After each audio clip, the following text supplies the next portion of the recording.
Hello and welcome to IOI Insider, a new look live stream from IO Interactive.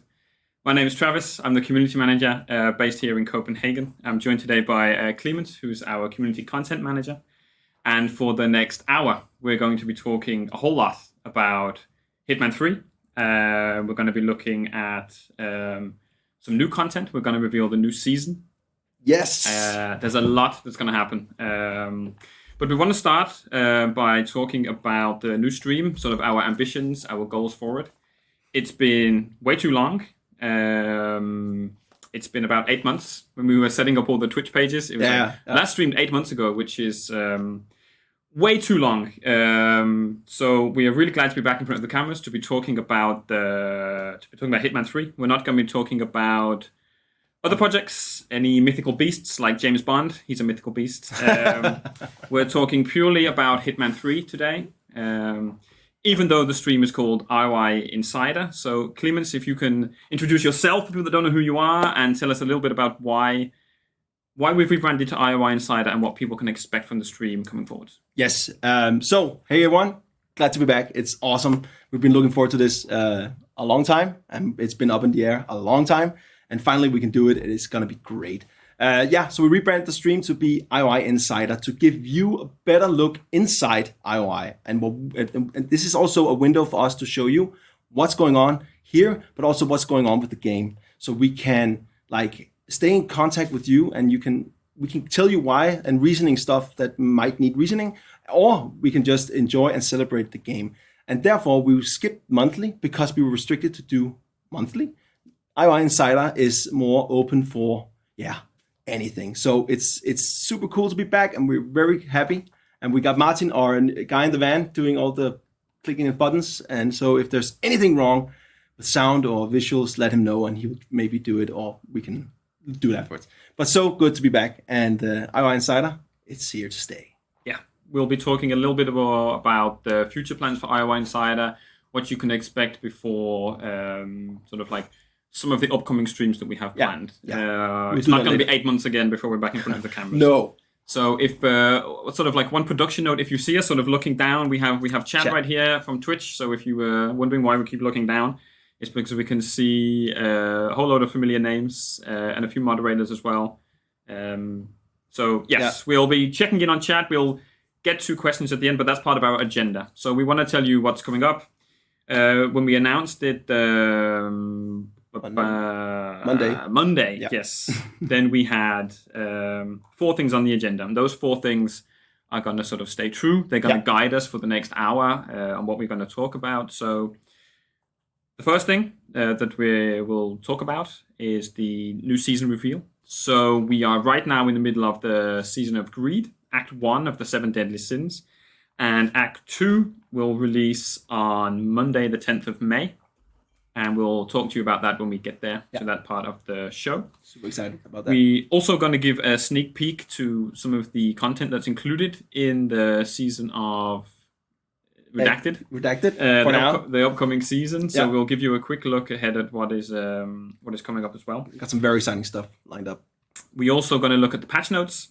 So alongside that update on May the 10th, we will also have patch notes going out. We're doing some cool things with them. We'll just talk through some of the highlights, not everything, just some to give you an idea of what's coming up, and so you can stop tweeting us about certain trophies that are, spoiler alert, being fixed, which is great. And we will also end with we've called it a community Q&A. This is where we're going to go through all the questions, or as many as we can within the hour. I hope we get to a lot. We have lots to say. We'll let that speak for itself when we get there. But a small thing just to add is if we don't get all the questions, we will be back on another stream and we will go further with these questions. So it's not that if you have a very hot topic that you thought we didn't see or anything, we do see them all, and we will try to get all the answers in. Absolutely. But we have pages upon pages of hot topics, so I think we'll be inundated with hot topics. So that's sort of what's coming up. That's the agenda. That's the plan of what's coming up in the next, I keep saying hour, but it's more like 55 minutes now on IOI Insider. So let's crack on so we have enough time for questions at the end. I think before we get anywhere, I said before that it was 8 months since we last did a stream. Roughly last August, I think. It was in the same room talking about VR. VR, actually, yes, which was super interesting. With Cecil and Esken. Yeah. Exactly. Mm-hmm. So let's sort of... A lot of stuff have happened since that stream. Yes. A whole lot. A whole lot. One of the biggest one would be that Hitman 3 released.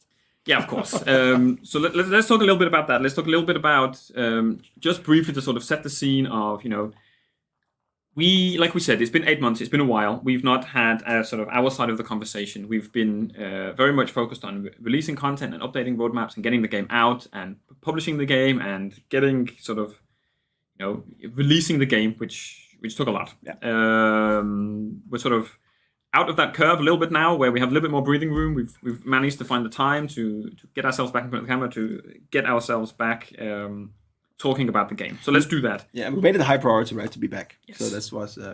But launch. So we launched the game. We launched Hitman 3 back on January 20. It feels like 3 years ago now, but it was only a couple of months ago. Yeah. I think it's really important to say that it was... overall, I think I can say that we're happy with the launch. It was, in the big picture, it was good. But we had bumps along the way. Yeah. We had bumps with progression carryover. We had bumps with location importing, especially on PC. There were server issues. I think there were parts that we could have communicated better. Yeah. And we've sort of taken that on board. We've heard that. The launch was bumpy. I'm seeing a few people writing in caps. Launch was bad. Launch was definitely bumpy. There was a lot that went right. I think depending on your perspective of what you experienced at launch, there was a lot that we could have done better. In hindsight, that's always the case, right? We could always do better. But there was also a lot that went well. It's sort of we know that. Yeah. We were living in it, and we felt it, and we heard the feedback of some very long nights for both of us, I remember. Yes. And a lot of other team members, of course, not forget, of course. Hindsight's always 20/20, right? Yeah. So I think we learned from that. Mm-hmm. We know those things, right?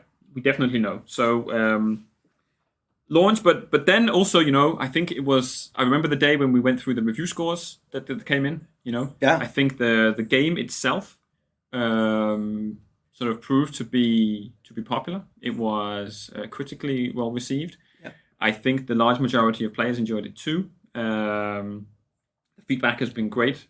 So yes, it's up and down, and it's always going to get better. Right? It's never going to go backwards. So I remember that was very nerve-wracking, right? Because it's the ending of the trilogy. Mm-hmm. There's a lot of anticipation on how things should end, and also many fears of if it will be end correct and will it be all right. And I really think we nailed that. And I while playing it at home, I think that's just, we play it here constantly, but when you're at home sitting on your couch and playing the game, I think that's, you feel it way more than you do here, right? And seeing that was not just me, that was actually a general thing, that a lot of people were enjoying it, the press and players, and that was just chilling, and you were just like relief. It was amazing. Yeah. So there's lots to digest there. There's lots of feedback that we've heard. There's lots that we can say, but it's a conversation that we'll keep having, and we'll keep listening to the additional feedback if there's stuff that's coming in that we haven't heard since launch. But it sort of feels important that we take the steps to go through what happened. We of course learning also, as we go. We also had the one thing that I was sort of particularly keen on trying to make sure was that what you get at launch and what the additions of the game were was as simple as possible. Yeah, that was your mantra almost, walking around at the studio. I think we got there by and large. So yeah, that was also something that we sort of focused on, was trying to be as clear. And again, there's always more that we can do. And seeing the comments in chat, yes, it's very easy to pick out points that we can do better. We agree. We're not trying to challenge that opinion at all. Just giving our side of the conversation. And then since then, we've had the deluxe pack, which we released all of the content for. Yeah, all 6 deluxe escalations and the content that was day one, and the stuff with IOI account that you have to redeem and stuff like that. We worked through a lot of release issues, a lot of bumps. We fixed them. I think with access pass as well, right? All of that stuff, fixed all that, and we should be in a good spot now in terms of the getting access to all of those things. We will talk a little bit later about player support and how we can sort of make that process even smoother and how we're continuing to improve. We'll get there. But then we had Deluxe Edition. All the content came out. I think compared to how that's been in the past, it was quite clear what you get. We made it clear this is everything that's included, this is the price, this is how it is. And it all came out within, I think it was 2 months of launch, somewhere thereabouts. Yeah. 2 or 3 months at least, of all of the content out. So that, for me at least, feels quite good that we did that. And then we moved on to 7 Deadly Sins. So we wanted to keep the game, and we'll talk about this in more detail later on. So we got to that point, right? We got to 7 Deadly Sins. We wanted to do something more, and we'll talk about that. There's a lot there to go into, and we will get there about that. And then we had the Season of Greed. We started off seasons instead of doing roadmaps. Yes, this was also a change, right? Yeah. We talked about on the blog of shifting away from a monthly roadmap, and we're still sort of calling it March roadmap, April roadmap, internally, exactly, because that's what people are used to. That's what people are looking for. Yeah. It's sort of like a constant, right? For a long time, we called it content calendar, we called it roadmap. This idea that every month, at the start of the month, you get something that you know what to come out of the next month, what we're going to release, what content there is, what unlocks there are, blah blah blah. And we sort of shifted that a little bit, and we did that to match the seasons. We did that to give ourselves a little bit more flexibility. Like you mentioned with the stream being called IOI monthly, it was every month. And we have to do every month. Sometimes we have different needs and we want to do a season that lasts 6 weeks or 4 or 5, maybe 7. Let's see how stuff happens, right? We want to do the ability to have different amounts of seasons. And that's all happened. That's all cool. And it ties together really nicely, which is something we learned from Hitman 2. Yeah. I actually went back and looked, and it was 6 months into Hitman 2 that we actually gave the month, as it was then, a theme. Yeah, that we started with, like, it was almost like Spring Break was in May, and the game came out in November. Was it Spring Break the first one? If it wasn't Spring Break, it was the one before. Yeah. It was either April or May. Yeah. Somewhere there, about 6 months after, we introduced the concept of having a theme on the roadmap that would tie everything together. And we wanted to do the same for Hitman 3. And we did that from the get-go. We had Initiation Protocol, which was my sort of code name for we're just getting started. Yeah. And then we had Moral Ambiguity, and we had the hidden Easter egg in the roadmap trailer of revealing the sins, that people noticed that. Building up to the fact that we had the 7 Deadly Sins, which I also like because they are easy to understand. People know that there's going to be a whole bunch of content coming up because it's clear that there's going to be 7 sins, 7 seasons. Hence the name. It's quite it's quite easy to understand. I know we have a complex game. I know there's stuff that has been sometimes challenging to understand, all the different access passes and stuff like that. I promise you, I try so hard to make it as easy as I can with all of the different variations that there are, but it's not always that easy to do. But I was quite happy that we have that, and we have in the end of the sins, we sort of have, hey, look, there's 7 of them, content's going to be coming, etc., etc. So we got to the sins, which is pretty great. Yeah. Overall, I know there's feedback to it. Again, when we get to questions, that's when we'll be going through hot topics about escalations and bonus missions and elusive targets and formulas and all sorts of things. We'll get there. Yeah, we'll get there, don't worry. But we want to talk about greed and how that was received, and then we'll get to the next sin, and we'll do the first reveal of what that is. We have a trailer. We have a brand new trailer. Yeah. And we can show you that. So Greed was the first season that we sort of was the first Deadly Sin season. And the season of Greed is sort of split in a way, in the sense that you have the premium pass.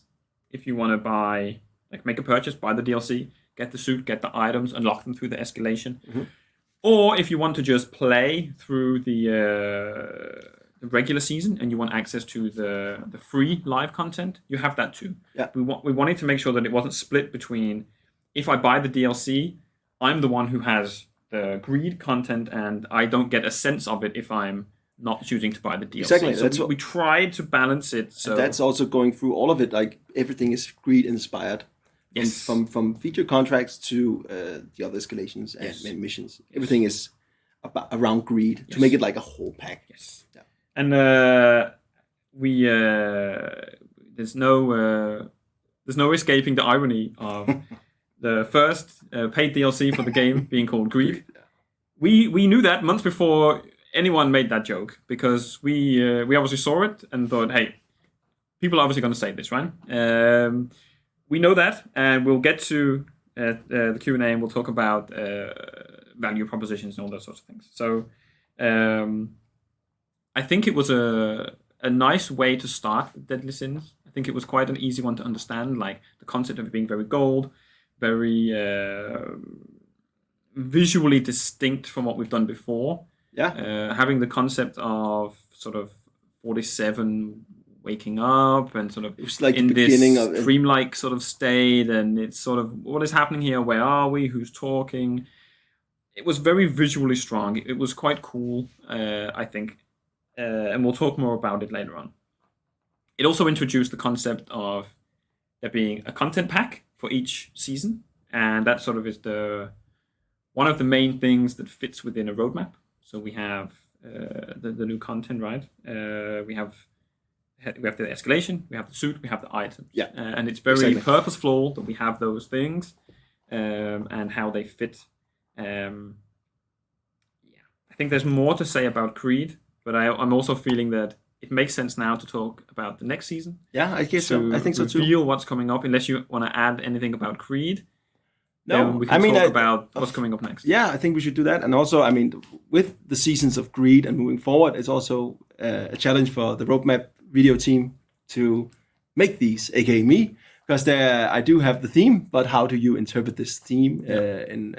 And I can guarantee you there are some very exciting plans moving forward. So again, what we say here, we're just getting started. It's going to be really, really fun. Just guarantee the next ones are going to be different. Cool. So let's talk about what's coming up next.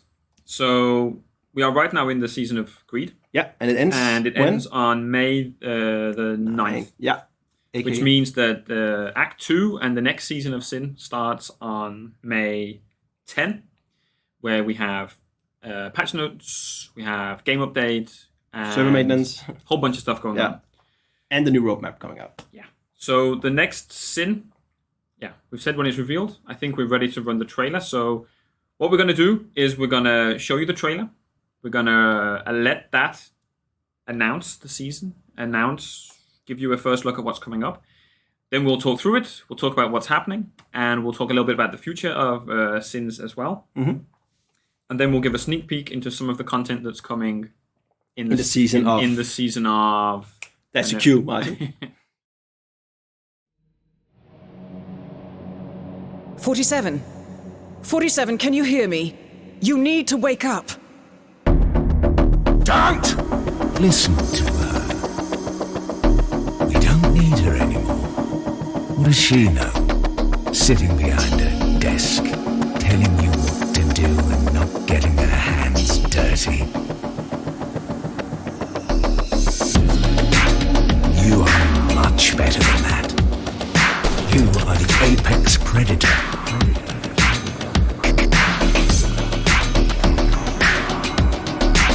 Show them how it's done.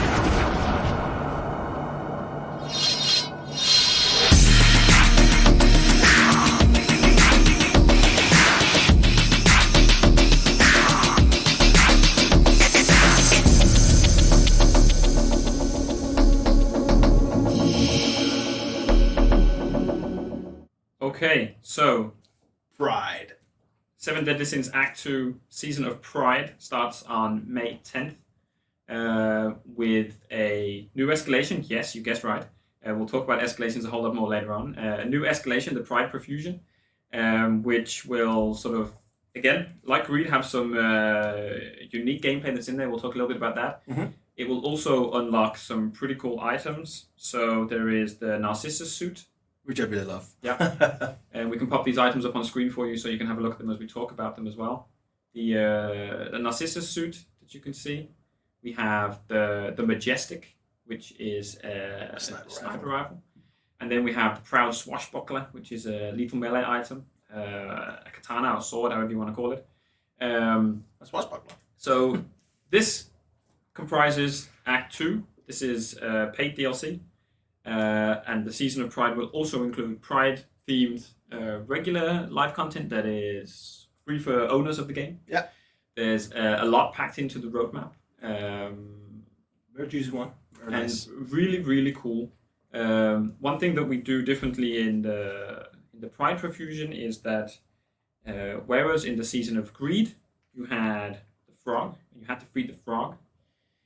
This time around we have, and I think you saw it in the trailer, right?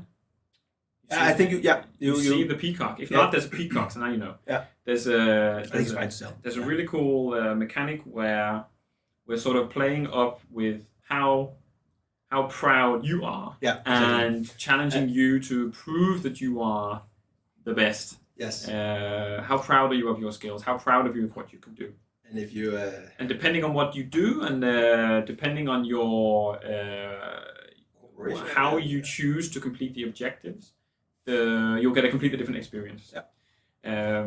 We'll let it play out by itself. We're not going to add too much to the sort of to the experience, but just to sort of set some expectations that, and this is what I say when we get to talk about escalations.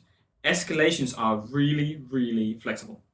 They really allow us to do within a confined scope a lot of gameplay changes, a lot of tweaks. They allow us to sort of have the natural progression of 3 different stages that can be used to tutorialize something, to introduce something new, before you get to sort of stage 3, which is oftentimes the one that you play the most. Mm-hmm.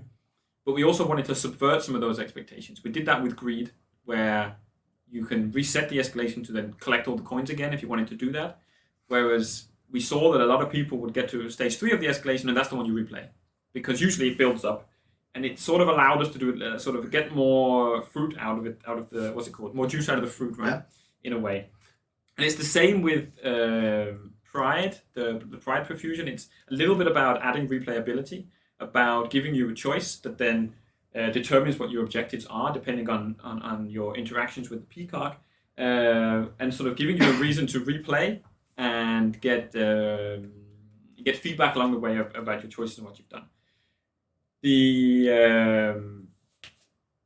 other thing is,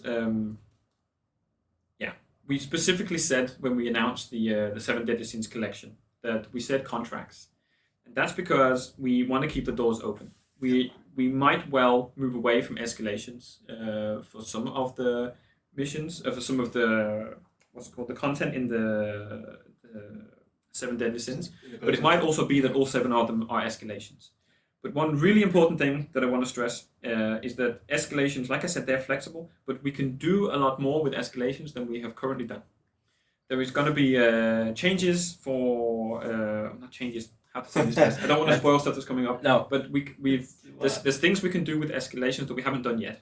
So the sort of what we know that when players look at escalations and they hear escalations, they think one thing, based on what we've done in the past, based on what we've shown them. Yeah. And when we look at escalations, we are able to see the possibilities of what we can do with them in the future. And that's sort of a difficult balance to mix and to match, because then I run into the area of spoiling stuff. One thing that I will also say is, and I can see that we're not ignoring chat. We have a lot to get through, and I'm seeing escalations are boring. With respect, I've heard that a million times in the last month. So we need to give our side of the conversation so that we can have a conversation, and we'll get to the roadmap as well.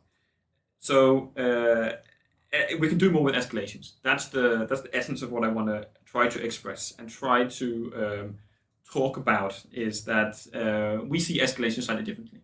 And like we did with the deluxe escalations, we did things differently. And like we've done with some of the 7 Deadly Sins escalations, they also are a little bit different. And the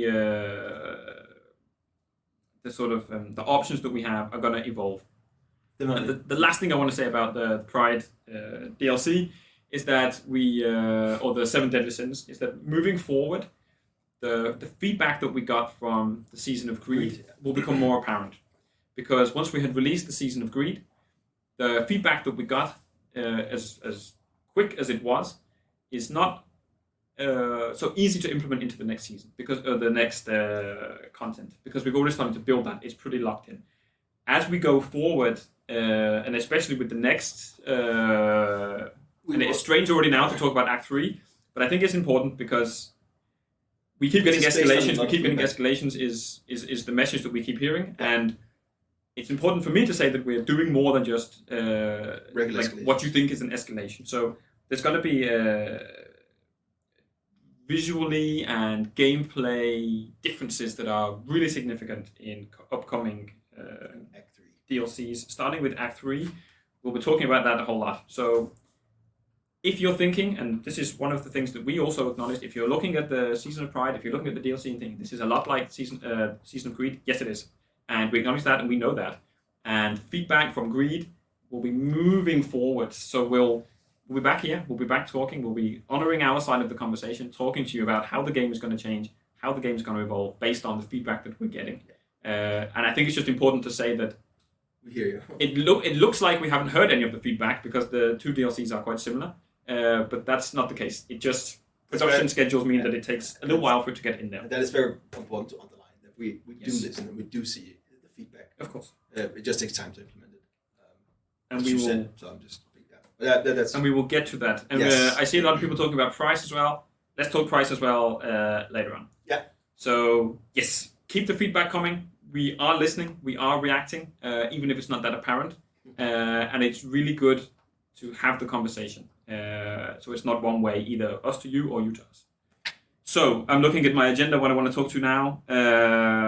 We do want to get to the roadmap.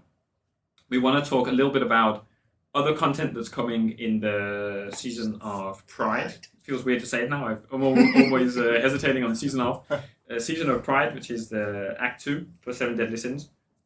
But before we get to the roadmap, I want to just do a quick note about Free Starter Pack. Yeah, very important. Do it. So we can take Pride and bank it and move forward. The Season of Pride, no, where am I? Free Starter Pack. Free Starter Pack is going to be something it's already out there, and it's a sort of entry point to the world of Assassination for new players, obviously. That will give them sort of a reason to keep coming back to the game. Allow us to put new content in to rotate it.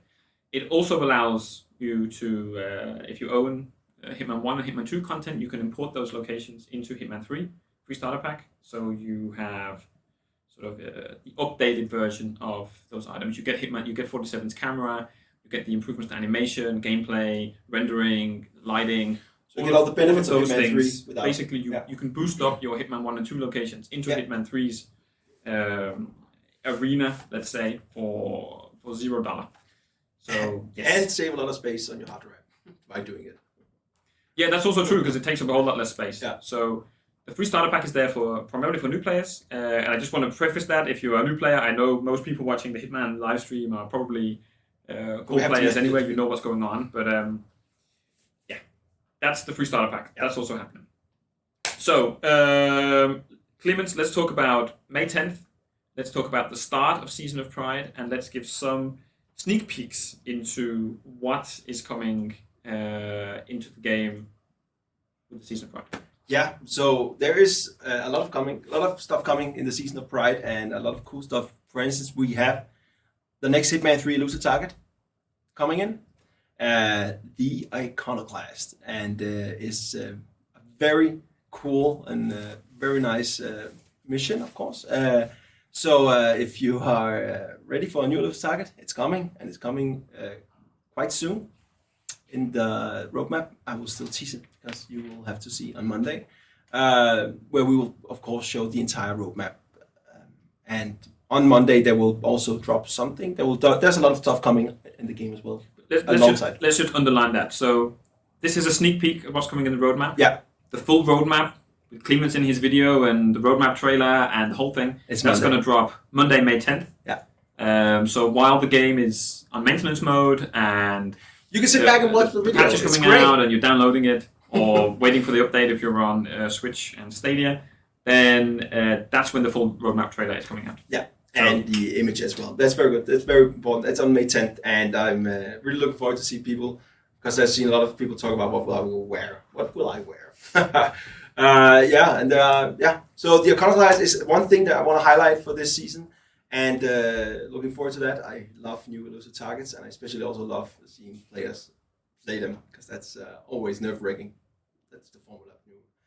And then one thing I want to highlight is also coming in the season of Pride is we're bringing back community-created contracts. Something I have been looking forward to a long time, and I love doing and see people create and people be creative with Hitman. And now we will start doing it in Hitman 3 as well. They will be Pride inspired, trying to keep it all within the scope of Pride. But what we will do this time is normally way back in Hitman, when we did Hitman 2 featured contracts, I started a thread and I picked a couple of contracts. Yeah. But this time around, I will do this process a bit different, but more on that later. Yeah. But it's still gonna be player created, and it's gonna be. But the process of picking them is gonna be a bit different. So I'm really looking forward to start this, and we'll start it sooner rather than later. These are for, just gonna say it now, they're coming quite late in the season of Pride, so that we will have, and you guys will have enough time to create awesome contracts. And I'm really hyped about this, because this is my mater. I really like playing contracts, and I really like picking contracts, but I'll do it a little different this time. So it's just not me who's doing the picking, because that can be sometimes could be a little random, people thought, and it became a briefing game, who could write the best briefing, not necessarily make the best contract. But this time we're doing it different, and I will share more about that in later on when we're getting closer to it, before I start the thread. So you'll be prepared to going in and create contracts yet again. Yes. So we are sort of going to wrap up the discussion there about the roadmap sneak peek. Yeah. So we want to keep some things under wraps for the full roadmap when it drops Monday, May 10th, roughly in along the maintenance time. Do you know the exact time yet? Is that locked or not yet? I actually don't think it's locked yet. So if anyone has suggestions for when we should release the roadmap trailer? No. Now's the time to say. Yes. So new elusive target, the Iconoclast. Details will come in the roadmap trailer. And Hitman community featured contracts coming back. Yes. Also in the season of Pride. Yeah. So I think should we add a little bit about sort of the process there? About, we added we saw a lot of interest from doing this. Yeah. Change to the formula. I mean, yeah. That's a forbidden word. Where we did have throughout Hitman, I think it was part of Hitman 1 and bulk of Hitman 2 is where we had a lot of creators, a lot of curators and creators, and doing that, and we had a lot of interest from. It actually started from the first month, right? We knew that some community members had been given were playing the game early. A lot of media were playing the game early, and it made sense to start with to do that. And we had always planned to bring back the community curated featured contracts. And again, this comes back to like the issue, or like sort of it basically we were not communicating enough, and we were not having our live streams to sort of communicate that. So it led to more confusion and frustration, and sort of people thinking that we've gone crazy and we've lost our touch. Whatever, it's our fault for not saying these things earlier. So it sort of feels like we're playing catch up, and we are in some ways. So it was always the plan to bring them back. Now they are coming back, and they're going to be cool. They're going to be great. And that's also why I think that, because we've been late, and I think that's why we'll spice up the process a bit to make it a little more, engaging in some way. And I'm putting all the final bricks in place for this, and I can't wait to share more in the coming weeks. Cool. So famous last words. full roadmap is coming on Monday. Yeah. And let's move on to patch notes. Let's preview the patch. That's also coming on Monday. I'm going to put down my bingo card. We're playing bingo on the side. Okay, so the patch. I'm going to rapidly go through this because it doesn't need to be... No, I'm still not done. Not done? I'm just looking. You can look. Sneak peek. I'm going to do this quick, then we can get to Q&A. So, patch notes. May 10th. A few things to go through first. Maintenance is going to start 1 p.m. UTC. we use UTC because that's universal time in theory, which means for us it's 3 p.m. Central European time. So whatever time it is for you now, go back half an hour, fast forward to Monday, and that's when maintenance will start. And it's important for us to say that the end date is, or the end time for the maintenance is when we're ready, depending on each platform. So there is no set time, there is no set order. The way that it works is we release the patch, we download it ourselves, we check it, we verify it, we make sure that everything that should be in the game should be in the game, all the content that's in the roadmap for that date, like the new DLC, like the other stuff that's coming out on May 10th, that it's all there, it all works, all the rewards are there, all the progression is synced, blah, blah, blah, blah. There's a lot that goes in. Our online team, release team, QA team, us as well to some degree, a whole lot of people are working hard to make sure that the patch goes up and is all in the game and working fine. Then, once all of that is done, we get a green light from the people that need to give the green light. That I think last time it was PC that was first. PC is good to go, PC goes back online, boom, PC's up. Then Xbox, then PlayStation. Or whatever the order is, and that's how it works. And we try to be very communicating. Like the second we know, we post this, so you will just keep an eye on our social feeds, and we will tell you when you can play again. Yes. It's not a bug; it's server maintenance. Yes. So there will be updates on the Twitter page, but I just wanted to sort of outline for anyone who's listening that when we go into maintenance, we come back out of maintenance when the game's ready to. Like, there's not a certain amount of time, and we think it's more important that we're ready to come out of maintenance, so we do it that way, just to set expectations. Let's talk patch. Let's go through a bunch of the things that's coming in. This is not everything. Some of the highlights. We fixed some challenges, and we fixed trophy. So a lot of the challenges that I'm going to go through the ones that I found so far. There might be more. Cleaning up in Colorado, electric boogie in house built on sand, estate wines in Mendoza. And if you're trying to do estate wines, try and collect all the bottles on a fresh playthrough without dying. That was part of the problem with that one, that people would reload a save and there was issues with it tracking your progression there. Yes. Got my boomstick on Carpathian Mountains and you're in for it on Sapienza Landslide. Should be fixed if you've completed them or they don't work for you or you've not been able to unlock them. Try again after the patch, they should work. And the Bullet Train trophy also on Carpathian Mountains should be fixed as well. Those are the challenges and trophies that I know of. There might be more that's not yet been verified because this list is a few days old. But I think that's the bulk of them. If you have other trophies or challenges that don't unlock, that don't work, that you're having problems with, we have an official player support channel where you can submit a ticket, you can send an email, and our player support team will help you out. We will share details of that later, but it's sort of relevant here as well. Yeah. You don't have to shout into Reddit, you don't have to shout in chat. Please tell us through the official way so that we can track it and verify it and get it fixed. Yes. Next thing, lighting. So our lighting team went through all the locations in Hitman 1 and all the locations in Hitman 2 within Hitman 3. There's a Hitman 3 patch to find all of the areas that have, I think they were described in the patches as alien-like glows. These crazy bloom smashes that you get in the face. A reflection or a glow to fix them, to get them out. Also in the sort of transitions from a dark area to a bright area, like when you're in Sapienza in the caves, right? The light just kind of blinds you when you go through. And also rooms that were really, really dark, that you couldn't really see what was going on. The lighting has been affected, so it's still dark, right? We're not adding more lamps. We are making it sort of be more realistic, so that if there's a light on one side of the room, you should sort of be able to see what's on the other side of the room. Not that you need like your Call of Duty goggles on. Or big you don't have to be Sam Fisher, man, to see what's going on. So that's coming in. Lighting, I call it lighting pass. NPCs ignoring toilets. This was an issue that was reported, I think, for Hitman 2. We put it in the backlog. This was a really complicated one to fix because we have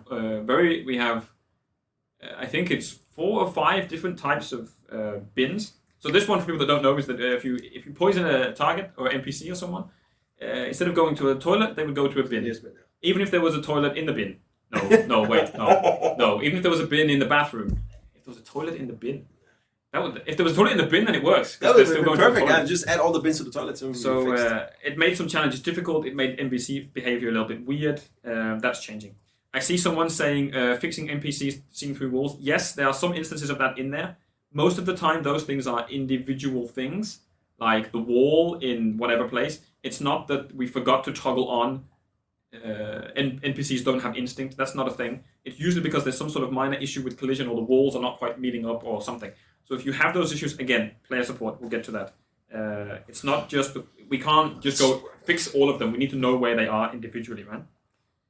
Okay, another thing. This one's slightly longer. Featured contract rewards. We have this cool thing. You complete a certain number of featured contracts, you get an unlock. 10, 20, 30, whatever it is.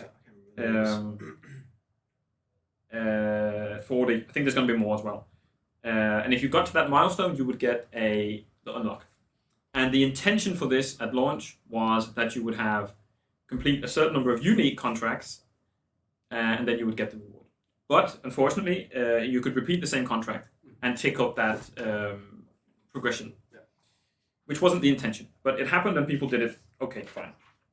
We fixed that on the server side, which meant that there were some people who are right now in a weird place where they have like a progression counter that's 32 out of 30 and don't have the unlock. We're going to fix that. Basically what will happen is you'll get the unlock. Even though you sort of got it in a way, if you did the same contract over and over and over and over again, which isn't the intended way, we're still going to give you the unlock. Then what we're also going to do is we're going to officially revert to the intended way. So right now, if you have a contract, if you have a challenge that says, let's say 29 out of 30, so you're right on the edge, and you did the same contract 29 times, if you don't get it to 30 before the patch, it's going to go down to 1. So those challenges are going to be updated to accurately reflect unique contracts. So heads up, it will be in the patch notes as well. So that's 2 things we're fixing on the featured contracts that I want to just go over again just to clarify. If you have an item that you think you should have, but the challenge doesn't unlock related to featured contract rewards, that's going to fix. We'll mark the challenge as complete and you'll get the reward. It will sort of fix itself. The other one, though, is that we're also going to update all of those same challenges to show how many unique contracts you completed. So if you're in that case, if you're one of those people that's not quite got there, do it now. Do it before the patch. Do it before maintenance. Do it as soon as you can. Don't tweet us afterwards. You have been warned. The idea here, what we wanted to achieve, was not to punish people that completed the challenge, regardless of how they did it, but also sort of set the rules out as they should have been from the beginning. I hope that makes sense. Yeah. So, just to clarify, right now, if you play the same contract over and over and over again, you're only still going to get 1. But you might have progression because you play the same one over and over and over again 15 times or whatever, right? All of the challenges are going to go back to unique. If that's not clear, tweet to us or tell someone else. We'll clarify that. And then there's just a few things I want to mention on Nintendo Switch, which is we're adding a performance mode, which means you can play 60 frames per second over the cloud, 720p 60 frames per second, or you can default to 1080-30. It's up to you. Performance mode, and we're also adding a way for Switch players to use the what's the actual perk called? Marksman perk, where you sort of slow down time when you're aiming snipers. The buttons don't allow for that. Like you hold the trigger down halfway normally, right? Yeah. Switch triggers don't let you do that, so we're adding a way for that to come in as well. Sniping hard on Switch. Yes. That's what I call. So we are soon gonna get to Q&A. We've got good time for it. And shoulder swap is not in this patch. The feedback is heard, the feedback is loud. We should have said this months ago. We put it in the known issues. We know that you want it there. I address it now because I'm seeing people talking about it. It was intentionally removed from the game, from the get-go, actually. And it is intentional that you can only do it while you are in combat and switching shoulders. We have a list of features that people want back in the game or that they want in the game. and that's being monitored. I understand, and we know, and we got the tweets. Thank you, CJ. We're fully are on board with the feedback that you're giving. Yeah, there's nothing more I can say other than it's not in this patch. I don't want you to sit there waiting or discussing it. It's not there. We hear that you want it, and the people that can make it happen have been informed. And we have to take it forward from here. So I can only say thanks for the feedback, and I think it's also something that we try to communicate in the patch notes, and I think just having that more constant communication is going to help with things like this going forward, to sort of not have gaps without sort of hearing from me or Clemens or someone else. So I have nothing more to add. And again, this also just the point of the stream is also for topics like this. Yeah, of course. That's why we call it Insider, because that's an inside look almost. I'm sure that you'll get sense of that when we go to Q&A. We're not dodging any questions. We hopefully got time to get through all of them. I think we will. But I talked a whole lot. Oh my God, I need some coffee. So we're going to take a very short break. We're going to give you another run of the Pride trailer. If you're just joining us, we just half an hour ago revealed Act 2 from Season of Pride. Act 2 from Season of Pride. Act 2 of 7 Deadly Sins. Season of Pride. Season of Pride. So take a look at the trailer. We'll be back with community questions in 58 seconds.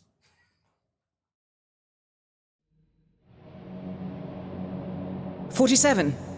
47, can you hear me? You need to wake up." Don't listen to her. We don't need her anymore. What does she know? Sitting behind her desk, telling you what to do and not getting her hands dirty. You are much better than that. You are the apex predator.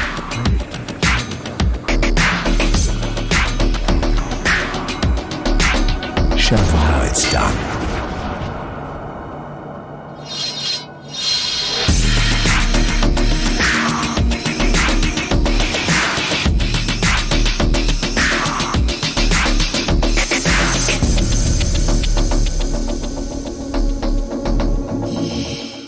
We're back.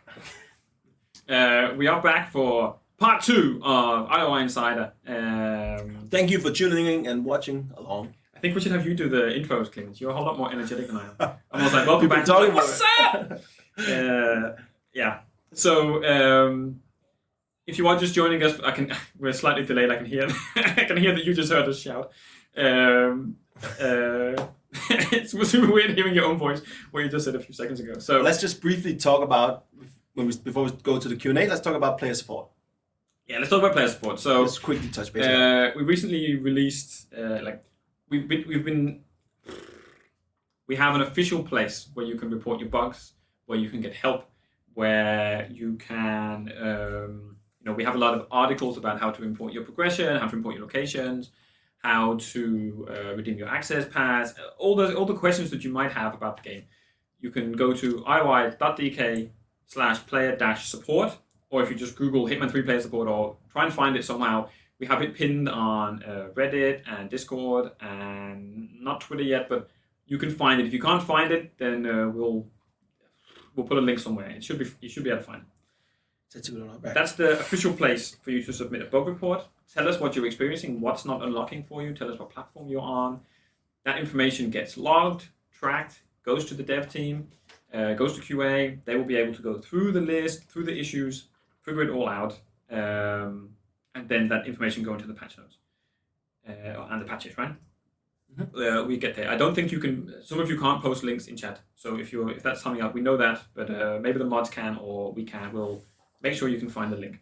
Yeah, we'll make it visible. Point is that we have an official place for you to submit your issues, problems, and an official. It's the same place where you can get information on sort of known issues. Yeah. The player support team is sort of on hand, always looking for issues, working through them. We're gonna beef up the support as well to sort of help us get through the backlog of issues that people are reporting. A lot of them double up. A lot of people have been having issues with certain challenges. That's also why we have a known issues list. So please check the known issues list. I'm trying to keep it as updated as I can when we know that something is an issue, so that people know, like the amount of people telling us about a bug challenge and it's in the known issues list. We can't reply to every tweet saying this challenge is bugged when it's on the known issues list. If we see stuff that's not on the known issues list and we see stuff that gets put through player support, we're trying to keep that known issues list updated as we can. So please go to player support. Please report your issues officially, and shout out to the player support team who's doing an awesome job. I'm pretty sure they're watching. The hidden heroes, sort of getting your feedback directly to us. I also want to just say that before we do that, that the feedback and the opinions, the known issues list is on the player support link that we just shared. You can get there. Yeah. Say hi to Adrian and Simon from player support. Heroes. Not every hero wears a cape. No. I don't know if they do actually. I haven't met. Maybe they're sitting in capes. I think it's mention player support. It's also important to mention for me that we have we have a really passionate community. The Hitman community loves the games that we make. By and large, issues aside, that's level. Nobody's perfect. But we're also really, really fortunate, and I have to say, actually, really grateful to have a team of moderators that help us on Twitch right now. I can see Timothy just posted as well, and Cake is around too. There's others as well that help. The same goes on Discord. We have an awesome team there that are helping us to keep the community sort of in tip-top shape. Not only on official channels like Twitch and Discord, but also on Hitman Forum, which is run by fans, always has been. As much as we sort of have used it officially in the past, let's say, it's still owned and run and moderated by fans, which is obviously great. And of course, Reddit, the subreddit there, is moderated by another awesome team. And there is sort of some sort of consistent red thread between the moderation team that we have. Super grateful for the job absolutely. Doing. Talking of heroes, right? Yeah. And on those channels, like at least on the official channels, right, we have codes of conduct that we enforce. And the whole point of that is to have an environment that is healthy. We want to have a community that is generally happy. That's why we do the live streams as well, right? We also want it to be safe, so everyone there feels like they can engage in the community, they can be in a good place. And we do what we can. Like, we have an ownership and a responsibility of the community on the whole. We do stay in touch as much as we don't talk all the time. And we've seen that communicate better. We see the open letter on Reddit. We don't always have time to reply to these things, and sometimes it's not always the best idea to reply to every small Reddit post. In the past, we used to have the live streams for that. They were intended as the place where we talk to you as a whole, as a community as a whole, so that we don't have people miss something, or Clemens replied on Reddit about this, or Travis said this in the forum. We want to have a place where everyone sees everything. That aside, we do what we can on the official channels with the powers that we have. And alongside the moderators, who are a key part of that, is to make sure that we have the best possible experience for our community. That's something that we feel that we should be able to do. And I just want to say that we're going to continue to work with our moderators to make the community, to make the touch points, to make the places where people engage with each other as enjoyable and as safe as they can be. Because we know that our players should only really be united by one thing, which is a shared love for the game, for maybe the Hitman franchise as a whole, and that we want to have a place and an environment that is encouraging everyone to be respectful and safe of everybody else. That's really, really important for us. And talking of community, talking about all of this, we want to talk about Q&A. We want to get to some of the issues. We might slightly go over time, but we will get there. The Hitman 2 door is in the room right now. It's not a door. It's actually blocking out light coming in from the window right now. We can take a picture afterwards if you're keen. If you have no idea what the Hitman 2 door is, it's this. It doesn't really exist, but somebody can explain it better in chat. So let's get to the Q&A about the issues we want to talk about. There's a lot of them, and I really hope we have time to get through to them. This might be quite quick. I might just take the bulk of this just to try and get through them because it's really important. This is a list. So let's start with elusive target formula. We announced this back in August, something we wanted to do for the game. and it hasn't come into the game yet. I saw people discussing about, has it hidden? Have we missed it? No. The ideas that we had, the work that was happening at that time that we were comfortable to announce it, is still valid. We still have plans that it could come in to the game at some point. The ultimate thing that I have to take responsibility for here is that we should have communicated the fact that it wasn't happening earlier. We drowned a little bit in everything that needed to happen to get the game out, to get the game launched. And it's a misstep. It's on me. I see people saying that there is like IOI's executives deciding what to do, and I'm the middleman. No, this one is on me. Most of the words on the blog post come from me, and I should have made sure that we said something about it before we did, especially before the first elusive target came out, and that didn't happen. So there's reasons for it, but I don't want to go into them because they start to sound like excuses. The truth is that as of yet, there hasn't been a change to the formula, and audio is gone, no sound, mic is broken. Okay, we know you can't hear us. Tiny bit louder, better, this is good now. Who sat on the audio wheel? Too low, sound good now. Okay, I have no idea where I was. Okay, take it super quick. The elusive target formula change was communicated because we were confident it was going to happen. It was communicated by me, it's my responsibility. I should have told people earlier that it wasn't happening before now, or at least not for launch, and at least not before the first elusive target. It might still happen. We're still talking about elusive targets and the formula for them, and also the formula for them going forward. But this is like sort of hands up. I should have done it earlier, before now. So now you know. You can stop asking. We will put this on a blog or something as well, and I'm sure the discussion will flow through. But this does happen in game dev. We communicate things that we think will happen, that we're confident to happen, and then they don't. And the important thing that we need to do when we do that is remember to keep you updated when it doesn't, and sort of take the rough with the smooth. Yes, I hope it happens, because then I can at least feel like it happened eventually. Yeah. That's what happened. Again, we'll keep the conversation going on that. So offline mode. Let's go again. We're not like I said, we're not dodging anything. Offline mode. I see a lot of people saying, "What's going to happen when the server shut down?" There's no plans to shut the servers down. I see people talking about it like it's an inevitability, that the last game of the Hitman 3 is out now, and that means that the servers are going down next week. No, absolutely no plans for that whatsoever. We know the players don't want servers to go down and stuff to be lost. We don't either. Nobody wants that. And one important thing to sort of remember is that the whole point, or a key part of Hitman 1 from Absolution, was having a game that we didn't just release and leave, which was the case for Absolution. We couldn't do anything to it. We couldn't update it. We couldn't keep it relevant because of the way it was built and the way it was sort of masking taped together, which sometimes is the case, right? So the fundamental part of releasing the trilogy was that it was a game we serviced and kept alive for 5 years. Just because we released the last game in the trilogy doesn't mean that that's going to stop. And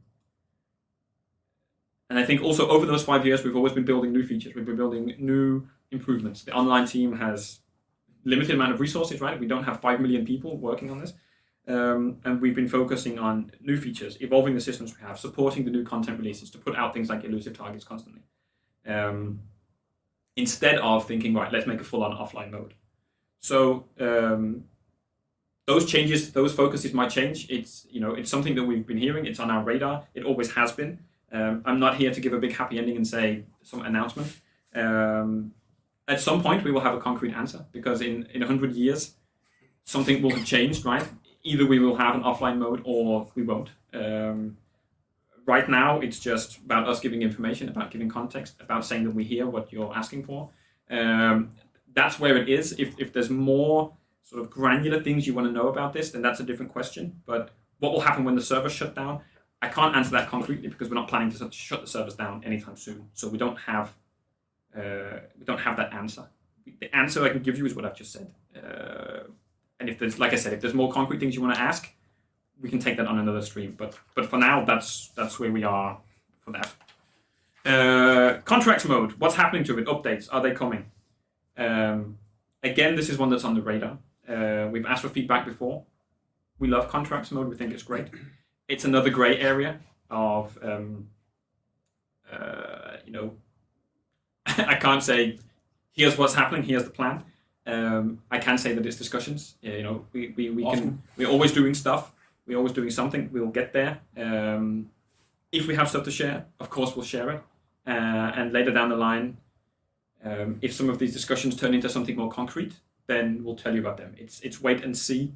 This was asked a lot, so I wanted to address that. Two things again that tie into each other. I appreciate this is rapid, but I want to try and respect the time that we had, but also get through the questions because I think they're important. I'll sleep better having gone through all of these things. How many people are working on Hitman 3? What is the live team? Blah, blah, blah. The Hitman 3 live team is pretty much the team that keep it going alive post-release. The post-release team, you want to call it. We always talk about roadmaps and content updates and stuff like that. For us, that's live content. That's what we call it because the game is a live game. We keep updating it. We have concept artists working on the game right now. We have environment artists, gameplay designers, level designers, lighting artists, sound designers, writers, cinematic designers, character artists, producers, people working on VR, live director, the marketing team, the release team, the online team, and the comms team. And I'm sure there's other people that I forgot. All working on Hitman 3 Live, which includes 7 Deadly Sins, upcoming seasonal events. Yes, there are new ones coming. Regular live content like elusive targets, escalations, those sorts of things. And a few other different ideas, new concepts, new stuff that's being investigated, not promised. That's all handled by the live team. They essentially take on the bulk of the work for Hitman 3's post-launch stuff. What that team is working on right now is, this ties into how long will you support Hitman 3 for? With the 7 Deadly Sins, we have a very clear full calendar for 2021. So you can count on that. Looking into the next year, 2022, with the game's first 1-year anniversary, we're releasing on new platforms, which will mean more support for that as well, of course. We also have other exciting plans around that time, but it gets a little bit too speculative. It gets a little bit too into areas of promises, and I don't want to make promises that we can't keep or that I can't keep as well. That's never the plan, to mislead. So to be completely honest, we have ideas, we have exciting plans, and hopefully some of them will materialize and make their way into the game. Again, we'll have to wait and see. A lot of the answers are going to have to be wait and see, because I hope you appreciate that if we don't have something to announce right now, I can't announce it, because then it's almost a promise. And what we might do is we might look at sort of talking about some of those ideas and some of those plans on another live stream about what they could be, and what we're thinking of, with a heavy caveat of these are ideas, not promises, but that's not yet. We're not ready to do that. So I want to talk about where we are and what we can say right now. So escalations, that's not even a question, but everybody's talking about escalations. We've talked about it a little bit, about what escalations are, what they can do for us. We talked about them being flexible. We talked about them allowing us to do different things, different stages of experience. I think it's also important to say that a lot of the feedback about escalations is, what about a bonus mission, and what about another mission? And there's nothing that beats playing a Hitman mission for the first time. There is nothing better than going, okay, where am I? What have I got to do? Where am I going? What's the story? What has Diana just told me? That whole thing is pinnacle. That is the ultimate thing. So no one's trying to convince you, I'm definitely not, that escalations are God tier, the best thing you've ever played in the world. But they offer us a lot, and they're sort of like a way for us to keep creating new gameplay, keep creating new experiences. I think the Berlin Egg Hunt was a good example of that, right? It was the first sort of seasonal event that was an escalation, which allowed us to have like different starting locations and different things that you sort of get introduced to, different stages of it, that work quite well. People saying too quiet again, sound fades again, audio is gone, so just talk louder. We'll talk louder. I can't talk louder. Turn it up a little bit, not too much. Audio, yes, we hear you. Audio, I can't. When people say there's no audio, what am I supposed to do? I can't. That's kind of the best. It sounds fine now. Okay. Great. Okay. Up and down. Escalations. Yes. No one's trying to convince you that they're great, but they allow us to do a lot. So we are, like I said, we're working on new seasonal events, at least one. That's also likely to be an escalation. Spoiler alert. But it's not an escalation. It'll be an escalation that offers more than escalations can right now that you think of. We want to talk a bit earlier about the things that's coming into the game. But that also means that sometimes we have to be vague about it. It means we have to try to set expectations where we can. But at the same time, keeping expectations in check, one thing, but having the content we release do more than what you think it will hopefully be a pleasant surprise when we get there. And it was not too far away. 3 more things and then quickfire round. Okay, so everyone's asking about modding. Let's talk about mods. We see the popularity. We see people talking about it. I'm working on some sort of official policy of what we support, what we don't.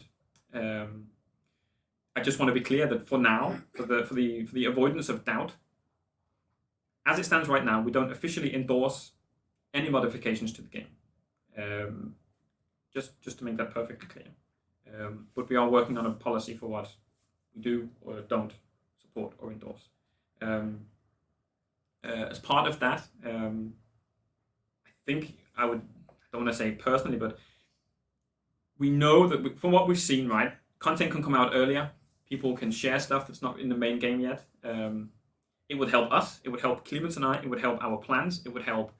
I think it would help community not to see things earlier than we intended to be, because we have problems with expectations and we have problems with. I think we saw it before, right, when the elusive target leaked and people had seen it. So when we announced it in the roadmap, people were like, "Yeah, I've seen this already," which means that sort of our ability to excite players and to keep things interesting and fresh is dented by the fact that stuff comes out earlier than we had planned it. Right now, we can't enforce that that's the case. I guess it's more a plea to the community that please don't discuss these things on channels that are exposed to lots of other players. It's also our responsibility to have a policy. I appreciate that. Until we do that, it would help us to have those things. Yes, remove them from the game. I see people talking about that. That's one thing that we could do. What I'm saying is right now is that people are talking about mods, and this is our input to that conversation we have right now. We'll have more to add to the conversation, but spoiling isn't cool, doesn't help us, and we don't think it helps other people. If you want to be spoiled, maybe there's places you can go that's talking about those things away from other people that don't want to be spoiled. But ultimately, it harms us. Like I said, though, the responsibility is on us to have some sort of policy. So we will work on that and to keep talking to you about what's happening. 2 other things that I want to talk about. 7 Deadly Sins. It's been a long time since I saw people on forum, Twitter, and wherever else talking about the economics of Hitman games in the modern world, or whatever the thread is called. So I want to give some input, some conversation aspect, whatever you want to call it, about 7 Deadly Sins, about premium expansion pass, about value proposition, whatever you want to call it. And I'll preface this by saying that this is not to challenge your perception of value or what you spend your money on, or to challenge anyone, or to sort of downplay any of the feedback. This is just another voice in the conversation from our side, and largely my side from what I've seen on the forum and the experiences I had before then. So the price of the 7 Deadly Sins, the individual prices and the collection price, was largely based around the price of the Requiem pack, which was pretty much the only suit pack DLC that we had as a reference point. Which, if you go on the store right now and you look it up, even though it's given away for free, the Requiem pack in many places, it costs $5. You get a suit, you get a gun, and you get a rubber duck that blows up when you remote trigger it, I think. So we were looking at $5 for a suit, a gun, and a rubber duck. Suit and 2 items, basically. If you compare that $5 price to the price of Greed and Season of, and the Pride DLC, it's the same. You get a suit, you get 2 items. You also get an escalation to unlock those items in the 7 Deadly Sins.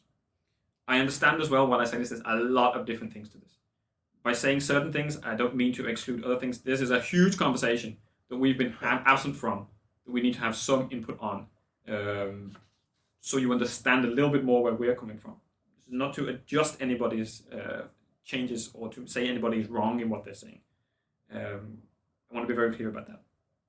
And the initial idea for the 7 Deadly Sins was that they would be content packs. It would essentially be Requiem Pack version 2. There was no escalation in at the beginning. But when we were talking about having roadmaps that have themes and wanting to have a very clear vision of, hey, the Hitman 3 live content looks like this. It's going to be 7 months at least, or 7 seasons, I guess, of content. Lying that out, we saw that as an improvement over Hitman 2. And the Hitman 2 expansion pass, in terms of knowing what you were going to get and when it was going to release, could have been better. So, from my point of view, that was a good thing, that we had a very clear pattern of, we have the sins, we have the content, and it all comes out. The suits in the 7 Deadly Sins are reskins, says somebody. Tell me what they're reskins of. Anyway, that was the idea.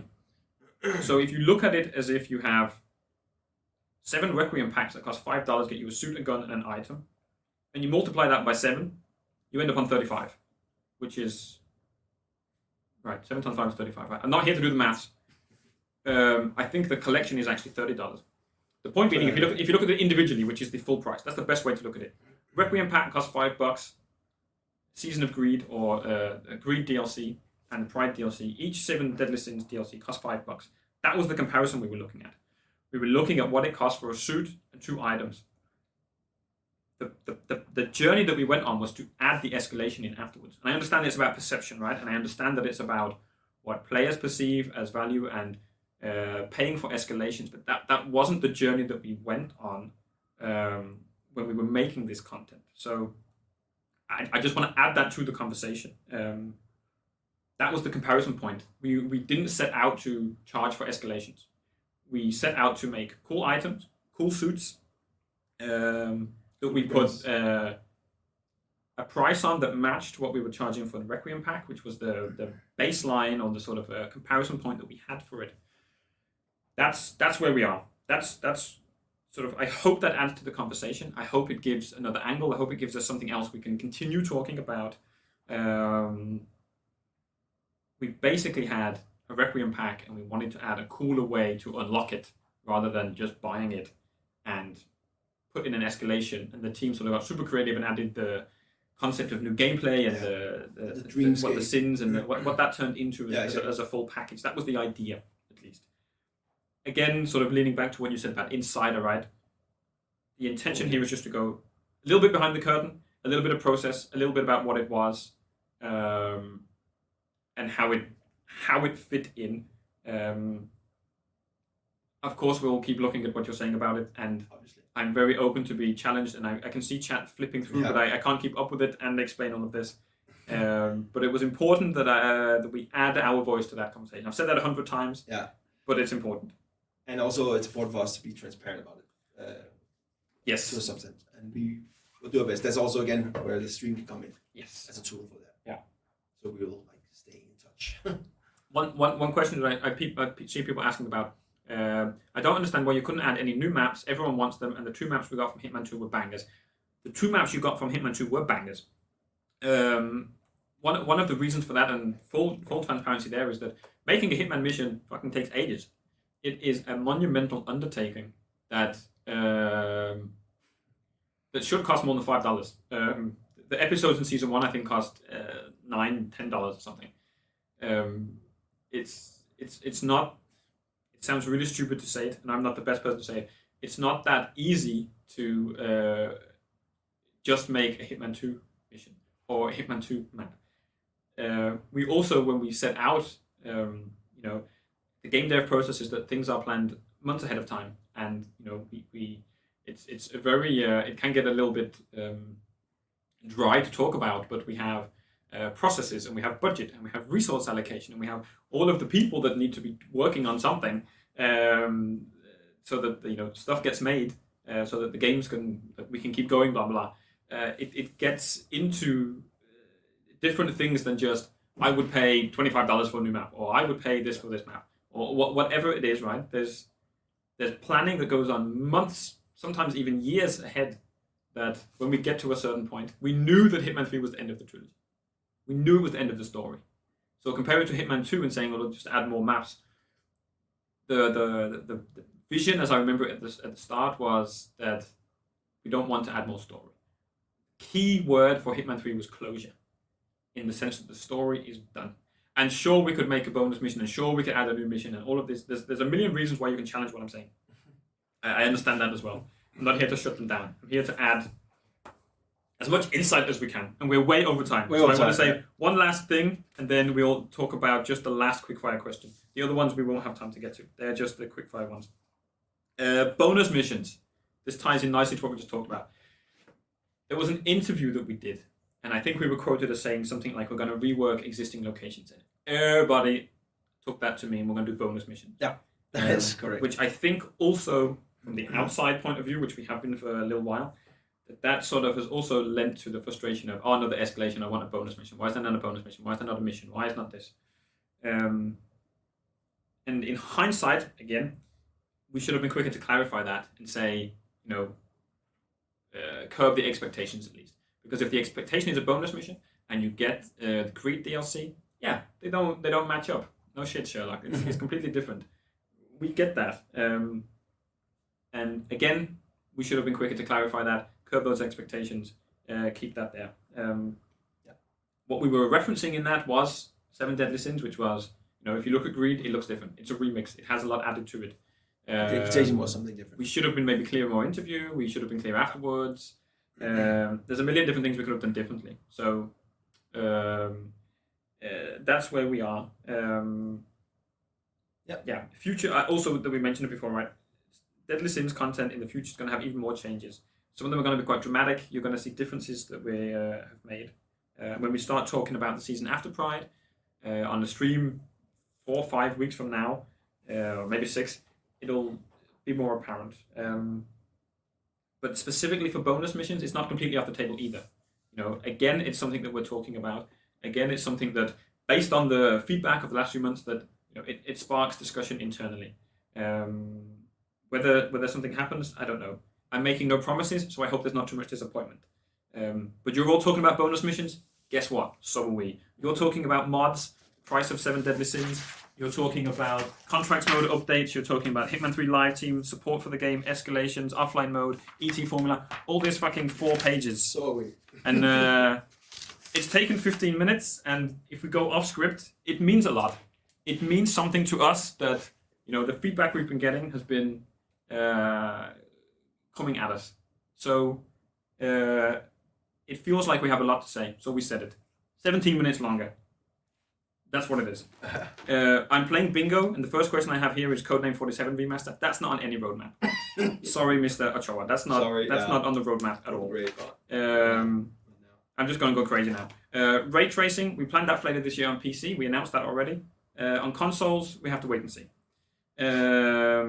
Unlocking the gold baller. I see you all asking for it, going absolutely nuts. It was in the Greed DLC. Missed opportunity, you all said yes.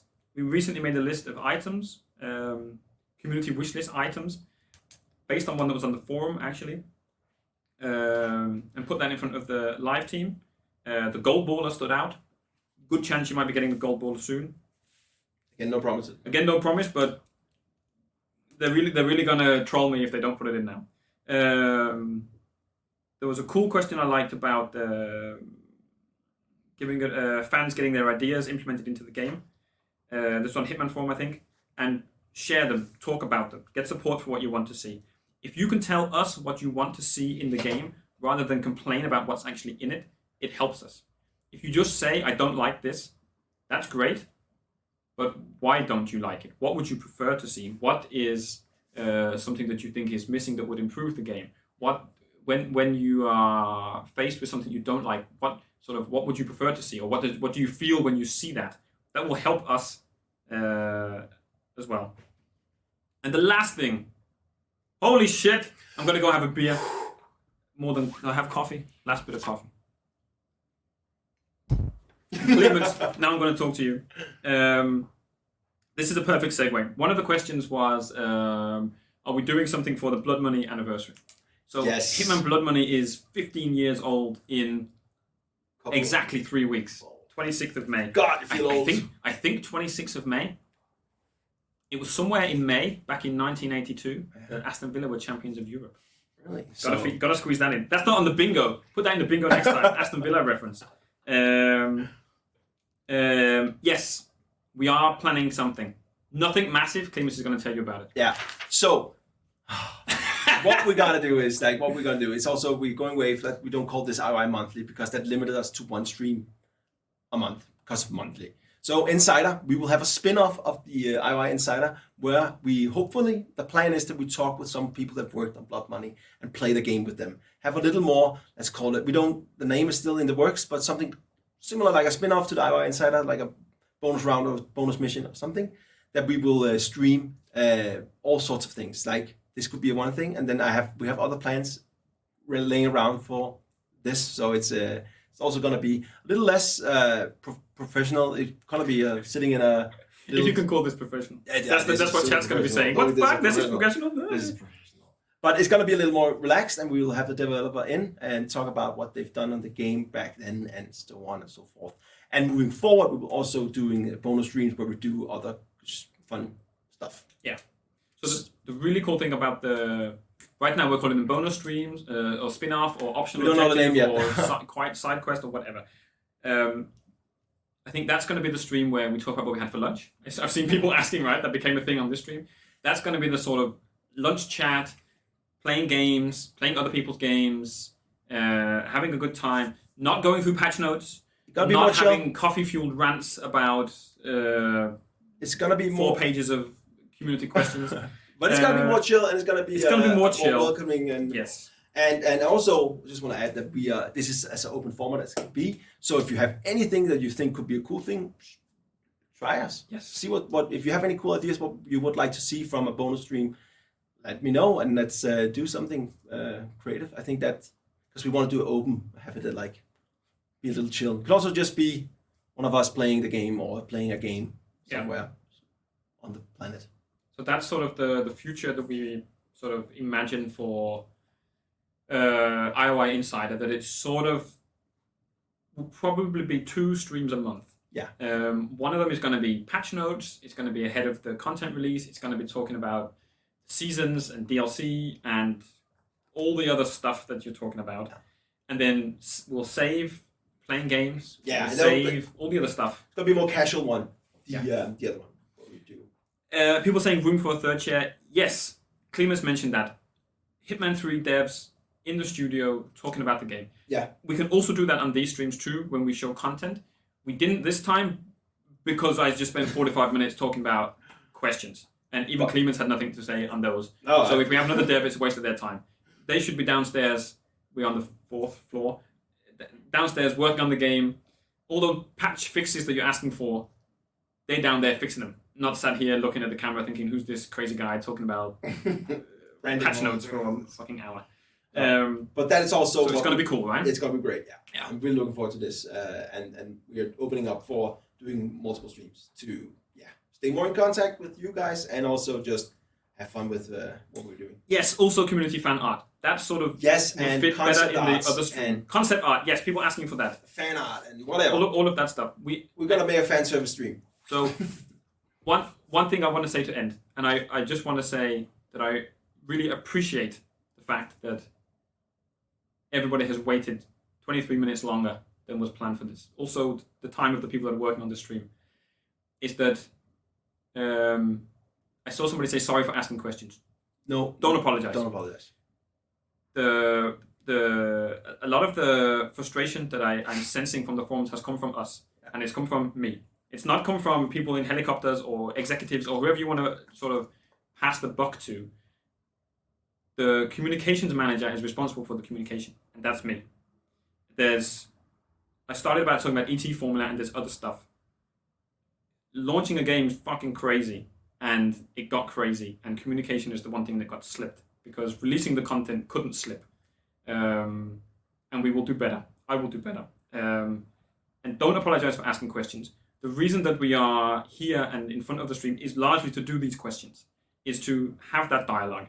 We pride ourselves, and I'm sure you've seen it on many of the videos that we do, talking about knowing what our community is doing. Every time we release a game, we do a community plan, and it's staying in touch, being authentic, being honest. We also are an independent studio. So by and large, there's nobody saying you shouldn't talk about this.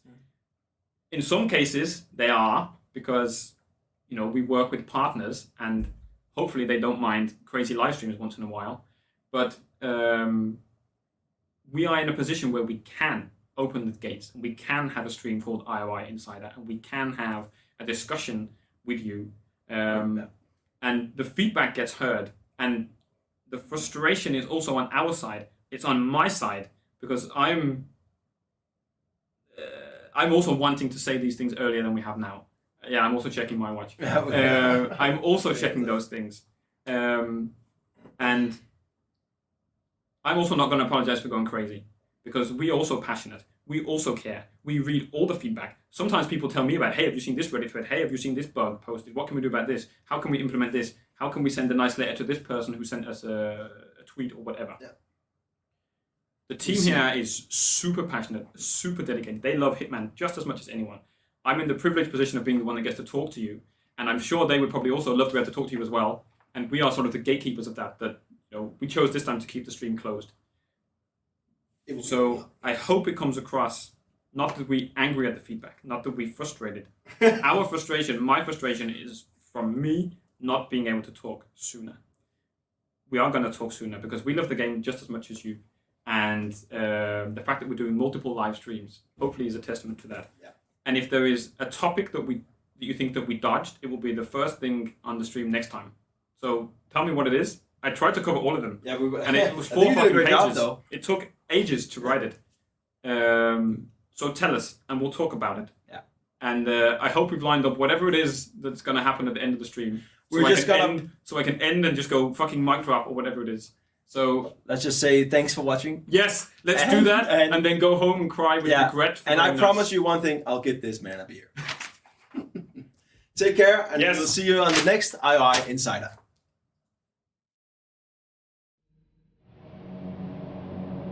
"47. 47, can you hear me? You need to wake up." Don't listen to her. We don't need her anymore. What does she know? Sitting behind her desk, telling you what to do and not getting her hands dirty. You are much better than that. You are the apex predator.